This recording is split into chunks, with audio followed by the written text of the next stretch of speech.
সুপ্রিয় দর্শক, আসসালামু আলাইকুম। BD Mamun blogs Facebook page, YouTube চ্যানেলের পক্ষ থেকে শোকাবহ 15ই আগস্ট ও জুলাই 24-এ শাহাদাত বরণ করা সকল শহীদদের প্রতি বিনম্র শ্রদ্ধা ও গভীর কৃতজ্ঞতার সাথে জাতির এই সূর্য সন্তানদের স্মরণ করছি।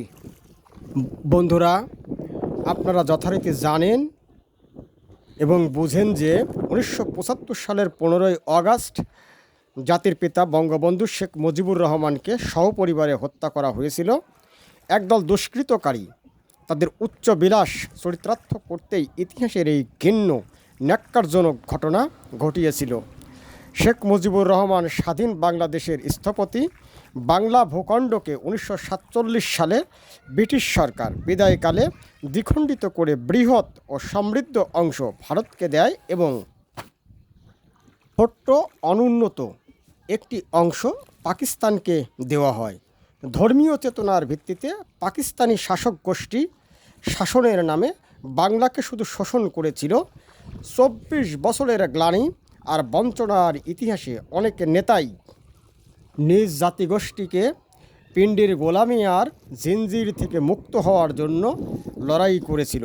তাদের মধ্যে অন্যতম একজন ছিলেন মজলুম জননেতা মৌলানা আব্দুল হামিদ খান ভাসানী। তারই স্নেহ আদর্শে গড়ে ওঠা কিশোর শেখ মুজিব থেকে তরুণ শেখ মুজিব।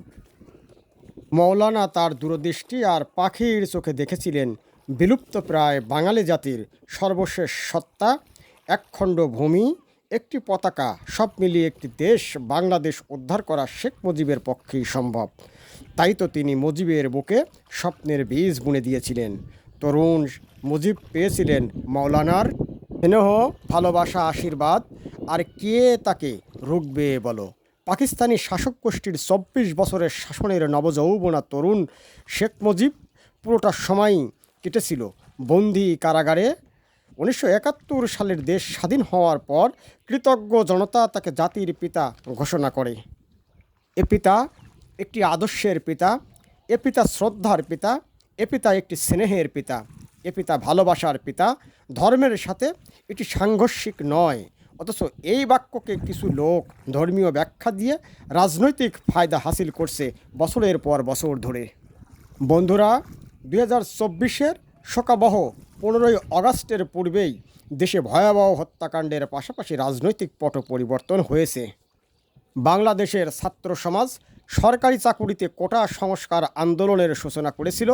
সেই আন্দোলন সরকারের মন্ত্রী আমলাদের অদূরদর্শিতার কারণে বৈষম্য বিরোধী ছাত্র জনতার আন্দোলনের রূপ লাভ করে, যার ভয়াবহতা সারা বিশ্বের মানুষ স্তম্ভিত উপলব্ধি করেছে। এই আন্দোলনে বাংলাদেশের তরুণ সমাজের ন্যূনতম 500 জন ছাত্রছাত্রী শাহাদাত বরণ করেছে।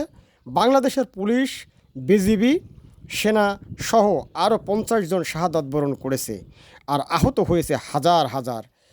এখানে নাবালক ও শিশুরাও নিহত হয়েছেন। দর্শক, আসুন উপলব্ধি করি জাতি হিসেবে আমরা কতটা অদূরদর্শী আর অভাগা মূর্খ। যেখানে তরুণ সমাজ মেধার বিকাশ ঘটাতে আন্দোলন করছে, সেখানে আমরা এবিসিরা কেউ গুলি করে আন্দোলন দমনের নির্দেশ দিচ্ছি, আবার কেউ জোটবদ্ধভাবে ছাত্র জনতাকে উস্কানি দিয়ে বন্দুকের নলের সামনে দাঁড় করিয়ে শহীদের তকমা দিচ্ছি।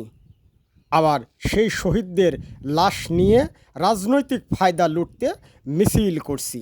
আমাদের সবারই উদ্দেশ্য শুধু রাজনৈতিক ফায়দা হাসিল করা, কিন্তু আমরা কেউই বুঝতে পারছি না এদেশের তরুণ সমাজ কারণে অকারণে যদি শহীদ হতে থাকে, তাহলে আমার জাতি একসময় বিলুপ্ত হয়ে যাবে।